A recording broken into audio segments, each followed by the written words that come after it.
بسم اللہ الرحمن الرحیم۔ دین اسلام کے اوپر ایک اعتراض یہ کیا جاتا ہے کہ دین اسلام میں کچھ تعلیمات ایسی ہیں کہ جو انسان سوز ہیں، کہ جن میں انسان کی انسلٹ اور بےعزتی ہے۔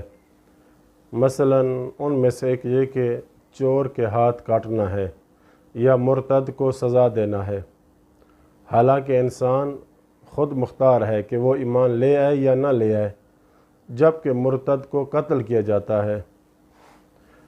ایک اور مثال یہ کہ غلامی کا تصور ہے، جبکہ اس میں انسان کی اہانت ہے اور توہین ہے، اور انسانی سوز قوانین ہے۔ تو یہاں پر میں ہر ایک کے حوالے سے الگ الگ جواب دوں گا اور بات کروں گا۔ ہم پہلے آتے ہیں غلامی کے تصور کی طرف۔ یہ صرف اسلام کو کیوں کہا جاتا ہے کہ غلامی کے تصور کے حوالے سے اسلام میں؟ آپ تمام اقوام کے حالات پڑھ لیں، جب اسلام نے غلامی کا تصور دیا، یہ اسلام نے دیا تھا یا پہلے سے موجود تھا؟ ہر معاشرے میں غلامی کا تصور بدترین شکل میں موجود تھا۔ اسلام نے اس کو قبول کیا، لیکن احسن ترین شکل میں قبول کیا ہے۔ غلاموں کو بند کر کے رکھا جاتا تھا، غلاموں کو خصی کر دیا جاتا تھا، کنیزوں کے ساتھ پتہ نہیں کتنے کتنے مرد آزادی سے ریپ کیا کرتے تھے۔ اسلام نے اس کو خوبصورت انداز دیا، جو خود کھاؤ غلام کو بھی وہی کھلاؤ۔ ایک کنیز ایک مولا پہ حلال ہو سکتی ہے، کسی اور کے لیے حلال نہیں ہے اور حرام ہے دوسرے پہ۔ جو خود لباس پہنو وہی انہیں کو بھی پہناؤ۔ جیسا کہ یہ بات مشہور ہے کہ اور روایات میں ہے کہ مولا علی علیہ السلام اپنے غلام قمبر سے بہترین سلوک کیا کرتے تھے۔ خود ہلکا لباس زیب تن فرماتے، لیکن اپنے غلام قمبر کو بہترین اور اعلیٰ ترین لباس دیتے تھے۔ ایک دن غلام قمبر نے کہا کہ مولا آپ میرے آقا اور سردار ہیں، میں آپ کا غلام ہوں، مجھے ہلکا لباس مناسب لگتا ہے، لیکن میرے مولا نے جو جواب دیا، اس جواب میں بھی کہیں بھی ایسی بات نہیں آتی کہ غلام قمبر کو بھی اپنی غلامی کا احساس نہ ہونے دیا۔ فرمایا کہ اے قمبر، تم جوان ہو اور میں بوڑھا ہوں، لہٰذا جوان مرد اچھا لباس زیب تن کرے، اسے اچھا لگتا ہے۔ یہ ہے اسلام میں غلامی کا تصور۔ اسلام نے تو غلامی کو احسن ترین انداز میں پیش کیا ہے۔ غلاموں کو گالی دینا اور ان کی توہین کرنا جائز نہیں ہے، ان سے حد سے زیادہ کام لینا جائز نہیں ہے۔ جیسا کہ حضرت بی بی فاطمہ الزہرا سلام اللہ علیہا اپنی ایک کنیز سے فرماتی تھی کہ ایک دن گھر کے کام تم کرو گی، دوسرے دن تم آرام کرنا، میں گھر کے کام کروں گی۔ اللہ اکبر۔ اور دوسری بات یہ کہ اسلام نے ان کی آزادی کے لیے ہر ممکن دروازہ کھولا ہے۔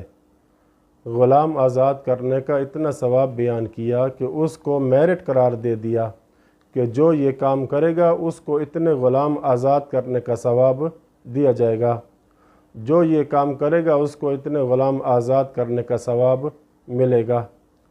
یعنی غلام آزاد کرنا ثواب کا ایک معیار قرار دے دیا ہے اسلام نے، اور پھر کسی جگہ تو الزامی قرار دے دیا کہ اگر یہ کرو گے تو کفارہ یہ ہے کہ غلام آزاد کرو۔ روزہ جان بوجھ کر توڑا ہے تو 3 کفاروں میں سے ایک یہ ہے کہ غلام آزاد کرے۔ تو ہر ممکن کوشش کی کہ غلام اگر بنے ہیں تو فوراً آزاد ہوں، زیادہ سے زیادہ جلدی سے جلدی آزاد ہوں۔ اگر غلام رہیں تب ان سے اچھا سلوک کرتے رہیں، اور یہ کرنا بھی ایک مجبوری تھی۔ مجبوری کیا تھی؟ کہ اس سے بہتر کوئی حل موجود نہ تھا۔ آپ نے کسی دشمن سے جنگ کی ہے، اب کچھ تو مارے گئے، کچھ جو بچ گئے ہیں ان کا کیا کریں؟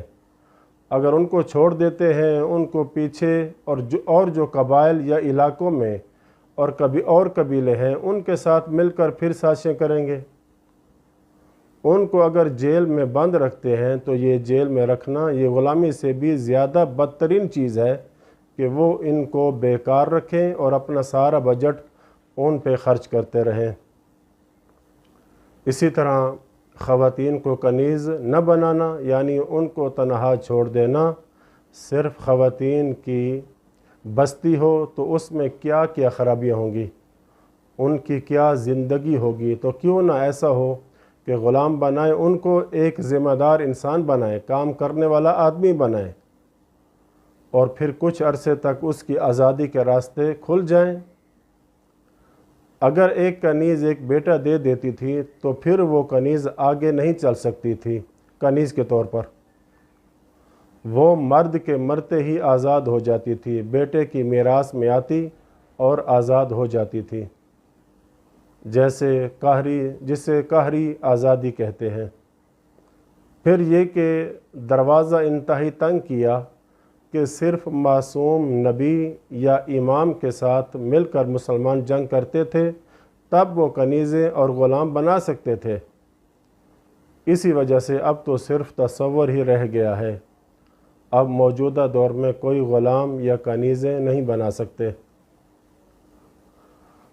اب تو یہ باتیں صرف فقہ کی کتابوں کی حد تک ہی رہ گئی ہیں، لہٰذا ایک حد تک مجبوری تھی، اور دوسرا یہ کہ معاشرے میں یہ تصور پایا جاتا تھا وہ آپ کو غلام بنا رہے ہیں، آپ نہ بنائیں ان کو غلام۔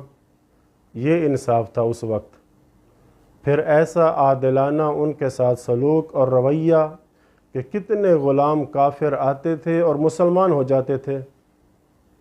کتنی اچھی غلامی تھی جس نے اس کو جہنم سے نکالا اور مسلمان بنا دیا۔ اور پھر اس کو کیوں نہیں دیکھتے کہ یہ جو اسلام کے خلاف طعن و تشنیع کرتے ہیں، ان میں غلامی کا تصور ہے، انہوں نے پوری قوموں کو غلام بنایا ہوا ہے، استحصال کیا ہوا ہے چھوٹی چھوٹی قوموں کا، ان کے اقتصادی جتنے اسباب جو ہیں ان پر قابض ہیں، قبضہ کیا ہوا ہے۔ اسلام تو ایک فرد کو غلام بناتا تھا، انہوں نے تو پورے معاشرے اور قوموں کو غلام بنایا ہوا ہے۔ اس کی تو بات ہی کوئی نہیں کرتا، بس اسلام میں غلامی کا تصور کیوں ہے؟ تو یہ تھا اس شبے کا مختصر سا جواب۔ تو مرتد کے حوالے سے اور ہاتھ کاٹنے کے حوالے سے اس کا جواب اگلی آنے والی ویڈیو میں دیں گے انشاءاللہ تعالی۔ وصلی اللہ علی محمد و اہل بیتہ۔